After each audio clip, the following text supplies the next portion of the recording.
Авиаудар в самое сердце режима. Выборы преемника пошли не по плану.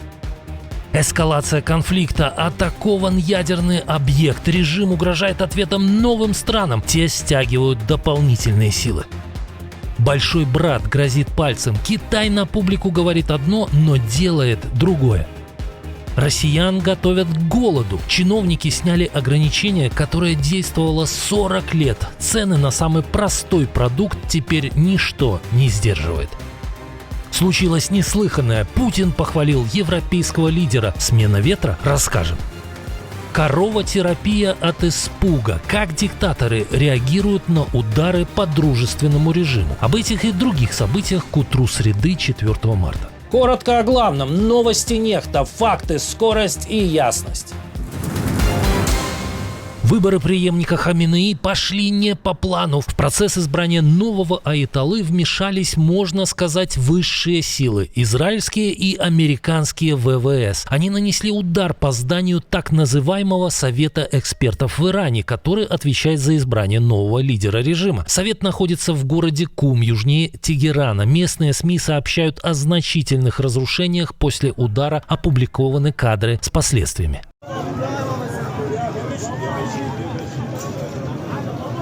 Совет экспертов состоит из 88 членов, однако пока неизвестно, сколько из них находилось в здании во время удара. Тем временем Иран выдвигает новые угрозы. Теперь режим угрожает Европе. Это следует из заявления представителя МИДа Исламской Республики Эсмаила Багаи. Любой подобный акт против Ирана будет расценен как соучастие в агрессии. Это было бы расценено как акт войны против Ирана. Похоже, эти угрозы не напугали лидеров Старого континента. Наоборот, после иранского удара по Кипру Франция направит на остров фрегат и противоракетные системы ПВО, в то время как Великобритания рассматривает отправку эсминца для защиты собственной базы на острове. Греция уже отправила на Кипр 4 истребителя F-16 и 2 фрегата с антидроновой системой. Война все-таки ударила рикошетом. Цены на газ в Европе резко взлетели. Поставщики испугались угроз Ирана.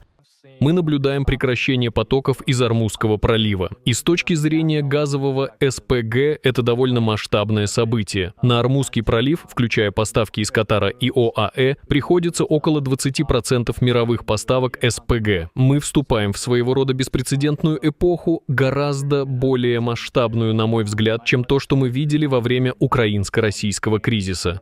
В Великобритании фьючерс на газ подорожал на 40%, а в Нидерландах даже на 49%. Снижение запасов в Европе и завершение отопительного сезона сделали ситуацию еще более напряженной, усложнив процесс пополнения хранилищ. Как говорят аналитики, США могли бы нарастить экспорт СПГ, однако в краткосрочной перспективе это вряд ли компенсирует объемы топлива, которое поступало из Катара.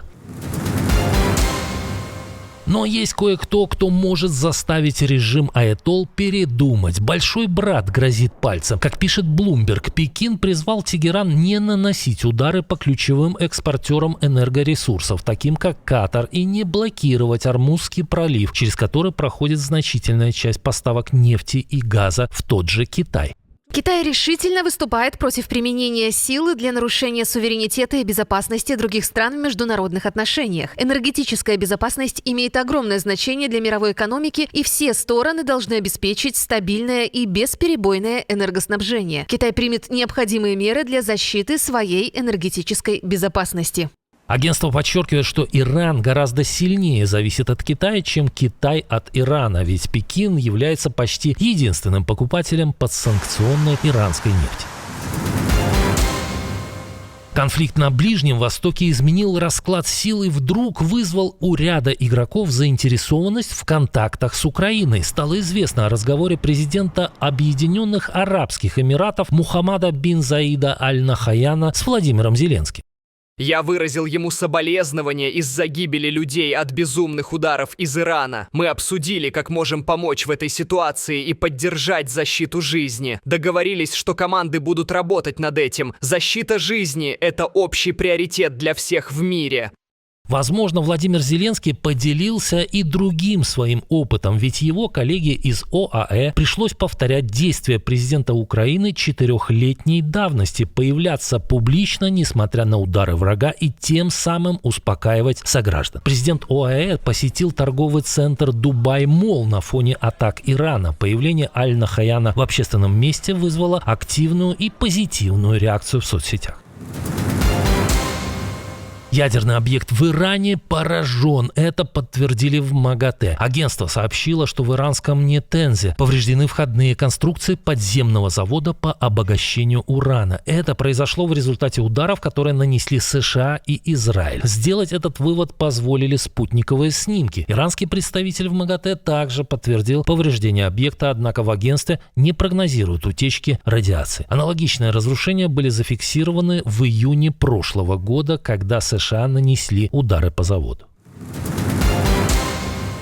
Батон уменьшится, цена останется. С 1 апреля в России вступит в силу новый ГОСТ на белый хлеб из пшеничной муки, который заменит стандарт 1986 года. Согласно новым требованиям, теперь допускается изготовление овальных подовых хлебов, а также буханок массой менее половины килограмма. Также из ГОСТа исчезла рекомендация по сроку реализации хлеба в рознице – 24 часа. За последние годы цены на хлеб и булочные изделия значительно выросли. Только официально за 4 года полномасштабной агрессии цена на хлеб выросла на 56%. Но новый ГОСТ открывает возможности для так называемой шринкфляции, когда при сохранении цены производители постоянно уменьшают объем продукта в упаковке. Эксперты оценивают, что это явление, охватывая все категории продуктов, обходится российским покупателям в 1 триллион рублей ежегодно. Интересно, когда путинские чиновники установят уже блокадный ГОСТ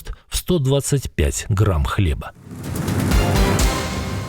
Уменьшается не только батон для обычных россиян. У тех, кто обслуживает режим, пирог тоже уменьшается. В стане пропагандистов случился очередной жаба-гадюкинг. Из команды Владимира Соловьева выгнали одного из ведущих. Кирилл Федоров перестал выходить в эфир и, по всей видимости, был уволен после ряда спорных заявлений. Например, в эфире он признал технические преимущества украинских дронов. У них и ретрансляторы лучше развиты, у них гораздо лучше сопротивление рэбу. Эти слова вызвали резкую реакцию со стороны руководства канала. Когда какие-то люди произносят какие-то слова, у меня вопрос, они еще хоть чуть-чуть понимают, что они несут?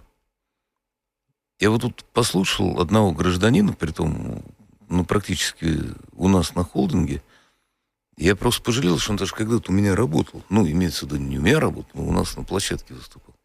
Кроме того, Федоров обсуждал международное сотрудничество и высказывался о возможной войне с Китаем, что также вызвало критику. Позднее Федоров выступил против блокировки Telegram, заявив, что это может повлиять на жизнь российских солдат, за что его эфир вообще был удален.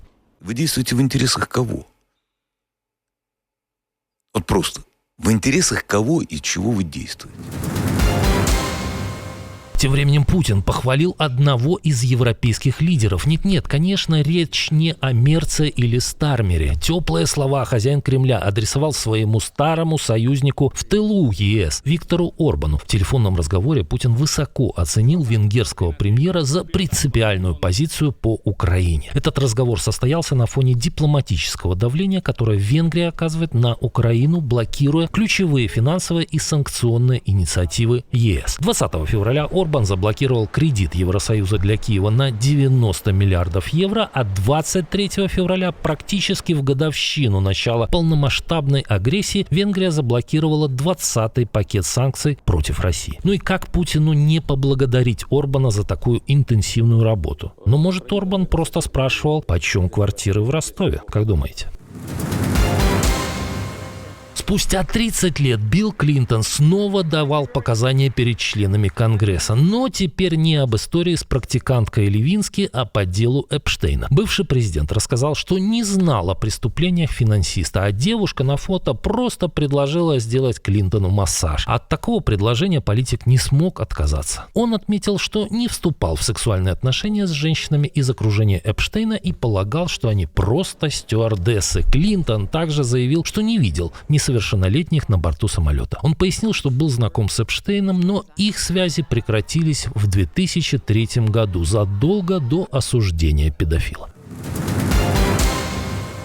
Нелегкие дни выдались у постсоветских диктаторов. Автократы Центральной Азии послали соболезнования Ирану, но в большинстве случаев забыли упомянуть об этом на своих официальных страницах. Вроде и в сторону опасного соседа и коллеги по интернационалу диктаторов сделали реверанс, но и Трампа злить побоялись. Александр Лукашенко, который годами рассыпался в комплиментах по отношению к иранскому режиму, думал несколько дней. Сначала поехал в коровник и лично показал, как нужно убирать навоз. Это тебе наука. Драть их надо, как Сидорову козу. Только на третий день диктатор разразился соболезнованиями, но в сухой печатной форме. Старожилы помнят, что несменяемый руководитель очень болезненно переживает смерти коллег-диктаторов. Вот так он высказывался о Каддафи. Стреляли раненого, насиловали, крутили голову, руки выкручивали, ломали, а потом замордовали, замучили. Хуже, чем фашисты. На четвертый день ударов по иранскому режиму Лукашенко решил сделать кадровые перестановки в рядах своих силовиков. Потому что тут нас окружают разного рода прохиндеи от политики и в военном отношении наши соперники. Кого имел в виду диктатор, он не уточнил. А какие версии у вас? Делитесь. Сколько кораблей иранского флота уже на дне? Где на Ближнем Востоке уже началась сухопутная операция? Сколько квадратных километров отвоевала Украина? В чем Трамп обвинил Зеленского и кто хочет стать президентом Украины? Об этом мы рассказывали в прошлом выпуске. Посмотрите, если не видели. Увидимся уже вечером.